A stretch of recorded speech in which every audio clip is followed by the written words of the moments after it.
साथ जसप्रीत कौर। जंग के बीच यूक्रेन ने बड़ा दावा किया है। यूक्रेन का कहना है कि 24 घंटे में 3 रूसी लड़ाकू विमान को मार गिराया है, 5 क्रूज मिसाइल, 3 यूएवीज और 1 हेलीकॉप्टर को गिराने का दम भरा है। ये दावा यूक्रेन की सेना की ओर से किया गया है। जब से युद्ध की शुरुआत हुई है, यूक्रेनी सेना दावे कर रही है और अभी कुछ देर पहले दावा किया है यूक्रेन की सेना ने कि 3 रूसी लड़ाकू विमान उसने मार गिराए हैं। इसके अलावा हेलीकॉप्टर को भी नष्ट किया है। 3 यूएवीज भी इसमें शामिल हैं। एक और बड़ी खबर आपको बता दें, युद्ध के बीच यूक्रेन के राष्ट्रपति जेलेंस्की का बड़ा बयान सामने आया है। उनका कहना है कि यूक्रेन की सेना ने रूस की सेना को रोक दिया है, जिसके चलते रूस को बातचीत के लिए मजबूर कर दिया है।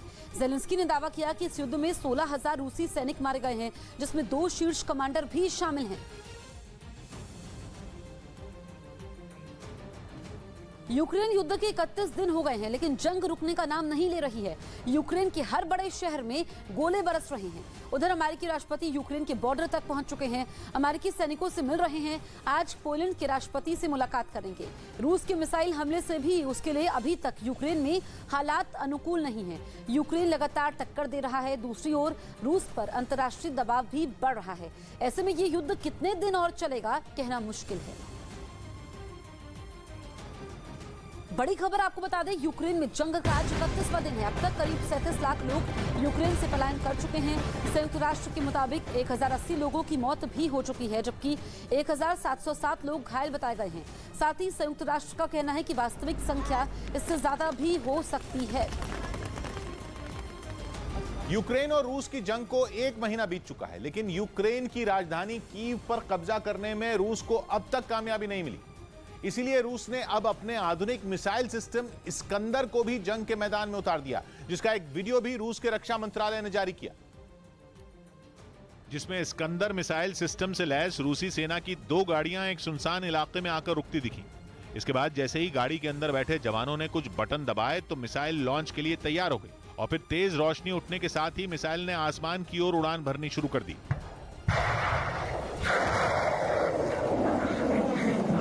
रूस ने इन मिसाइलों के जरिए सटीक निशाना साधकर यूक्रेन के एक मिलिट्री बेस को तबाह करने का दावा किया। बताया गया कि रूस ने इन मिसाइल सिस्टम को बेलारूस और यूक्रेन की सीमा के पास तैनात किया है, जिन्हें साल 2006 में रूसी सेना के बेड़े में शामिल किया गया था और इनके जरिए 500 किलोमीटर की दूरी से दुश्मन के ठिकानों को निशाना बनाया जा सकता है। यानी बेलारूस में यूक्रेन की सीमा के पास तैनाती के बावजूद राजधानी कीव भी इनके हमले की जद में है, क्योंकि वहां से कीव की दूरी महज 90 किलोमीटर। यह मिसाइल करीब 700 किलो विस्फोटक लेकर उड़ान भर सकती है, जो किसी भी बड़ी इमारत और सैन्य ठिकाने को तबाह करने के लिए काफी है। और जरूरत पड़ने पर इन मिसाइलों के जरिए परमाणु हथियार भी लॉन्च किए जा सकते हैं। खबर है कि रूस ने बेलारूस में कम से कम 36 इस्कंदर मिसाइल सिस्टम तैनात किए हैं। उधर यूक्रेन की राजधानी कीव के पास सेना के तेल डिपो में लगी आग से आसपास के लोगों की परेशानी बढ़ गई। इस तेल डिपो पर रूसी सेना ने क्रूज मिसाइल से हमला किया था, जिसके बाद से वहां आग की आसमान छूती लपटें उठती नजर आई। वहीं धुएं का गुबार लगातार फैलता चला गया, जिसकी वजह से आसपास के इलाकों में रहने वाले लोगों की परेशानी बढ़ गई। चारों तरफ फैले धुएं से उन्हें सांस लेने में भी दिक्कत होने लगी। हालांकि रूसी सेना पहले से ही इस इलाके में बमबारी कर रही है, लेकिन इसके बीच तेल डिपो में लगी आग ने इसमें घी डालने का काम किया। Вибух почула, дуже сильний вибух. Ну, спочатку даже не то, що вибух. इस बीच कीव के एक दूसरे इलाके से भी इसी तरह की तस्वीरें सामने आई। वहाँ भी रूस की बमबारी की वजह से कई जगहों पर आग लग गई, जिसके बाद धुएं का गुबार चारों तरफ फैल गया। रूसी हमले में वहाँ के कई मकान तबाह हो गए। वहीं यूक्रेन की राजधानी कीव के पास बसे इरपिन शहर में रूसी बमबारी से भीषण तबाही मच गई। कीव के साथ इरपिन शहर पर भी रूस की सेना लगातार हमलावर है और इस बार तो रूस के लड़ाकू विमानों ने इरपिन की ऊंची इमारतों को अपना निशाना बनाया, जिसके बाद धुएं का गुबार आसमान तक पहुंच गया। सामने आई तस्वीर को देख ऐसा लगा मानो कोई ज्वालामुखी फटा हो। सैन्य ठिकानों के बाद रूसी सेना अब वहां के रिहायशी इलाकों पर हमले कर रही है। हालांकि कीव शहर के मेयर ने दावा किया कि यूक्रेन की जवाबी कार्रवाई से रूस की सेना न केवल कीव बल्कि इरपिन से भी दूर जा रही है। वहीं यूक्रेन के खार्किव शहर में रूसी हमलों से बचने के लिए लोगों का पलायन जारी है। इस बीच खार्किव के पूर्वी इलाके में रूसी सेना ने एक बार फिर भीषण बमबारी की, जिसकी वजह से वहां के कई मकानों में आग लग गई। सड़क किनारे खड़ी कई गाड़ियां भी आग की लपटों में घिर गई। कुछ जगहों से तो आग की आसमान छूती लपटें उठती हुई नजर आई, जिसके बाद वहां का इलाका धुएं के गुबार से ढक गया। इन हालात में वहां रहने वाले लोगों ने अपने घरों को छोड़ने में ही भलाई समझी। हालांकि बाहर भी उनकी जान खतरे में थी, क्योंकि रूस बम और मिसाइलों से लगातार हमले कर रहा है।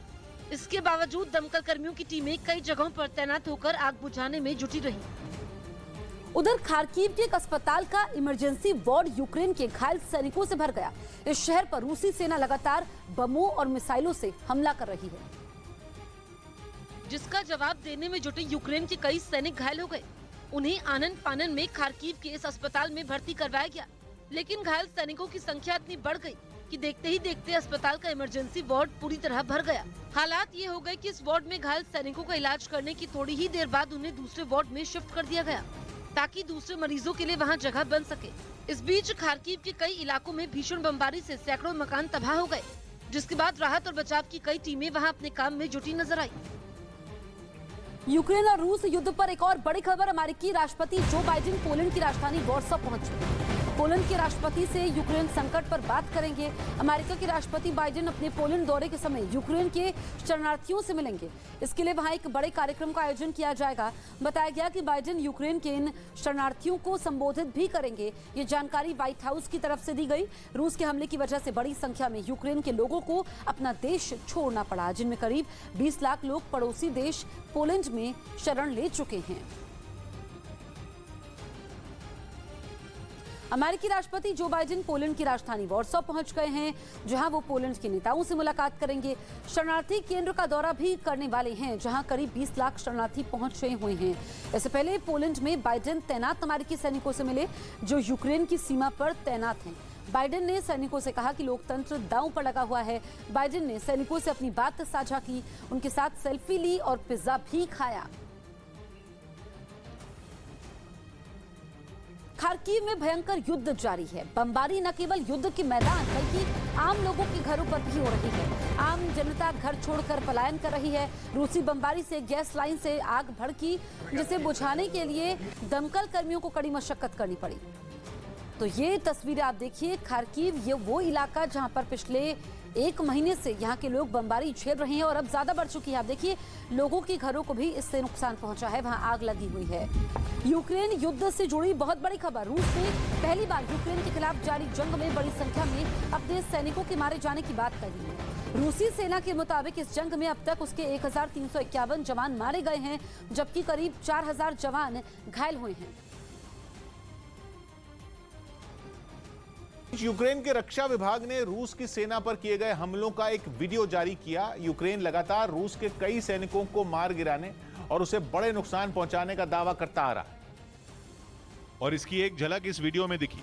वीडियो में कई रूसी सैनिकों के शव और जलती हुई बख्तरबंद गाड़ियां नजर आईं। इन तस्वीरों में कुछ गाड़ियां आग की लपटों में घिरी हुई भी दिखी। वीडियो में एक जगह रूस के टैंक को निशाना बनाया गया, जिससे पल भर में वो तबाह हो गया। रूस के जब्त किए गए फाइटर प्लेन, टैंक और गाड़ियां भी वीडियो में दिखाई दी।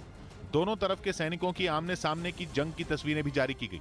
वीडियो में यूक्रेन ने दावा किया कि 1 महीने की जंग में रूस उसका कुछ नहीं बिगाड़ पाया और जल्द ही उसकी जीत होगी।